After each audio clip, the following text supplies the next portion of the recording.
Time right now is 9:32. Thanks for watching us here every morning from 9 to 11. I'm Jane Monreal. We're watching, we're all watching Live Impact News on WCNC+.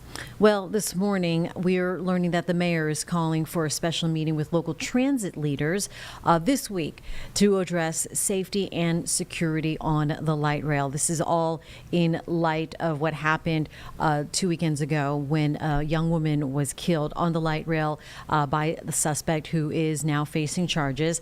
And there was a candlelight vigil held last night for 23-year-old Iryna Zarutska. Our Bria Smith did talk to several people who attended the vigil. Let's hear from these people that went out to support the young woman who came in from Ukraine. That is previously recorded and all in its entirety. You're watching WCNC+. Lives are falling through the cracks of the system, and then talk about ahead of Wednesday's meeting what you think city leaders, transportation, leaders can do to prevent something like this. So, number one, again, I applaud CMPD and the Sheriff's Department for doing exactly what they're supposed to do, because we cannot blame them at all. They have done an upstanding job. They've been arresting DeCarlos DeJuan Brown since 2007 consistently and bringing him to answer for his violent crimes consistently for years. The Sheriff's Department, they're limited to booking him, and they've been doing the booking since 2007. The records are publicly accessible, and yet the DA's office and the judges are dropping the ball. Now again, I will point out that Judge Keith Smith and Judge Roderick Davis in the last year and a half, they have requested for him to have a forensic evaluation. And the DA's office has hemmed and hawed for the last year and a half, asking for extension after extension after extension without good cause. The budget is there. The money is there. Jeff Jackson knows that. Spencer Merriweather knows that. It is appalling and insulting to tell charlatans that they don't have the budget to have him undergo the forensic evaluation. It is appalling for them to allow, like you just mentioned, for these innocent individuals who are losing their lives altogether. And their families are not getting justice at all. 5 years have gone by. You've got Lucille Puckett's son. That's another example. This was Sean Harbin. Talvi Moore, a renowned drug lord here with an appalling serial violent criminal history. Same thing as DeCarlos DeJuan Brown. Voluntary dismissal after voluntary dismissal. Violent crime after violent crime. He has also equally 3 to 4 bond forfeitures on his criminal record. How does a DA explain that? How does a judge explain seeing that in the record and then giving this person the ability to sign themselves out on their own recognizance or giving them a bond at all? These are not like simple petty crimes. You're talking about possession of a firearm by a felon, burglary, robbery with a dangerous weapon, assault on the female, several assaults on the female. So there is no excuse for any of them. And this one ended with a lifelong. You got it. 2004, since 2004 with Talvi Moore, Talvi Moore. No justice. And then you have these spineless judges like Karen Edie Williams, who had the authority at that time to convict him and did not stand firm. Just like Carly Archie, she fails us all the time. She's soft on crime.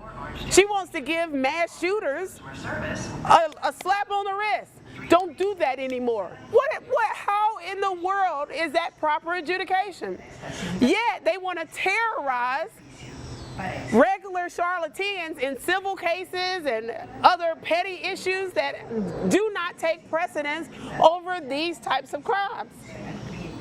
talk about, you know, the SOP earlier this week kind of called out Yes. Mayor Milo. Yes. And that one of her statements, a mention of hers was that essentially, I'm paraphrasing here, to take mental health Yes. seriously. Like cancer or heart disease. And I equally found it insulting. What do you say to that?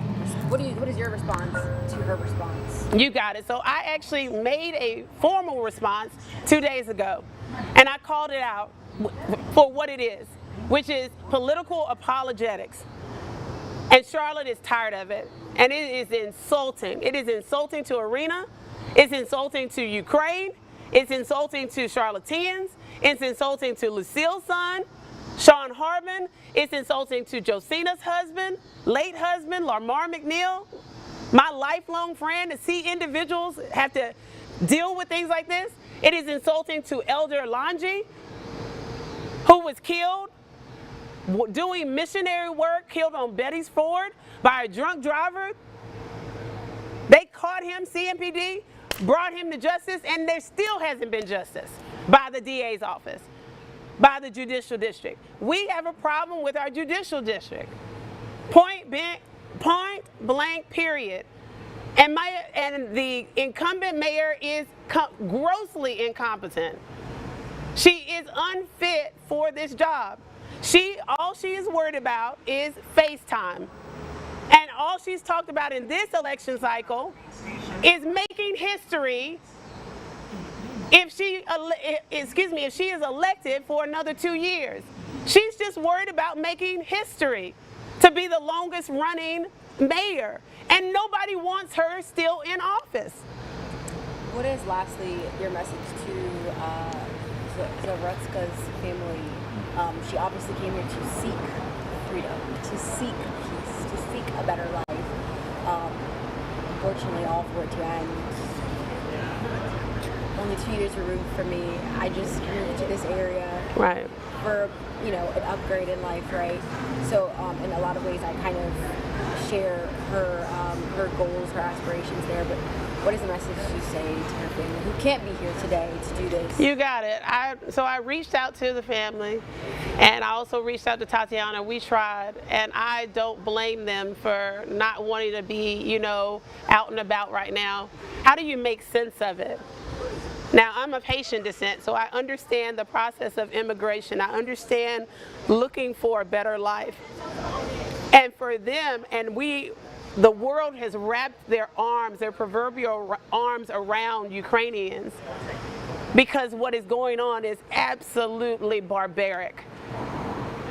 In a war-torn country, she's thinking, okay, I escaped. Can you imagine the joy she felt arriving in America and thinking, okay, I've got my freedom. I can get on this train and go about my business freely. And then her life is taken. It is disgustingly sad. I had to just take a moment, because it is just, like you said, you're close to her age. Well, I'll be 49 in December, and I remember how bright-eyed and bushy-tailed I was at 23. And I can only imagine, again, how excited she was, knowing, okay, I made it out. Can you imagine the plans that she had set ahead of herself? Some will never know. And it's so unfair to her and her family.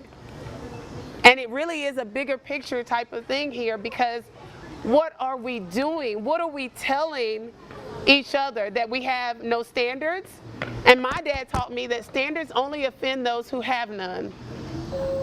Where is the standard for holding a murderer accountable immediately? Holding someone that has an appalling serial violent crime or criminal history accountable immediately.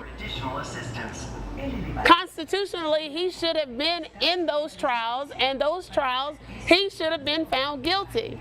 There was evidence sufficient to find him guilty. There's no explanation by the DA's office for these voluntary dismissals. One thing has absolutely nothing to do with the other. Mental health is not a defense for every crime. And it cannot be a defense for every crime if he's got a pattern, because then they are telling on themselves inadvertently that they have dropped the ball.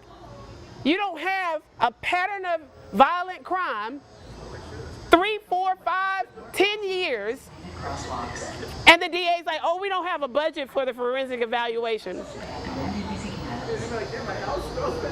Standards only offend those who have none. So their political apologetics tells us that our judicial district is compromised and corrupted. Thank you. Yes.